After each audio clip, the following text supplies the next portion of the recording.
Box office దగ్గర ఈ వీకెండ్లో మంచు విష్ణు నటించిన లేటెస్ట్ మూవీ కన్నప్ప భారీ లెవెల్లో రిలీజ్ అవ్వగా పర్వాలేదు అనిపించే విధంగా టాక్ సొంతం చేసుకుంది. ఓపెనింగ్స్ పరంగా కూడా మొదటి రోజు పర్వాలేదనిపించింది. మంచు విష్ణు కెరీర్లో ఆల్ టైమ్ బిగ్గెస్ట్ ఓపెనింగ్స్ అందుకుంది. రిలీజ్కి ముందు రోజు వరకు 1,05,000 టికెట్ సేల్స్తో కుమ్మేసిన సినిమా రిలీజ్ రోజున కూడా అన్ని చోట్ల ఎక్సలెంట్ ఓపెనింగ్స్ సొంతం చేసుకుంది. అన్ని ఏరియాల్లో ఎక్సలెంట్ నెంబర్స్ నమోదు చేస్తూ ఉందని చెప్పాలి.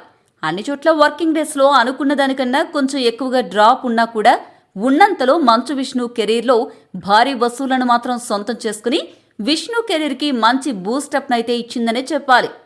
ఓవరాల్గా ఈవినింగ్ అండ్ నైట్ షోల పరంగా కూడా అన్ని చోట్ల మంచి ట్రెండ్ చూపెడుతున్న ఈ సినిమా తెలుగు రాష్ట్రాల్లో ఓవరాల్గా ఇప్పుడు 5 కోట్ల రేంజ్ నుండి 6 కోట్ల రేంజ్లో షేర్ని అందుకునే అవకాశం ఉంది. ఇక cinema Karnataka, rest of India, ఓవర్సీస్లోనూ పర్వాలేదనిపించే విధంగా ట్రెండ్స్ ఉన్నాయి. ఓవరాల్గా వరల్డ్ వైడ్గా సినిమా 12 నుంచి 15 కోట్ల రేంజ్లో షేర్ని అందుకునే అవకాశం ఉంది. మొత్తం మీద మంచు విష్ణు కెరీర్లో ఆల్ టైమ్ రికార్డ్ ఓపెనింగ్స్గా చెప్పుకోవచ్చు.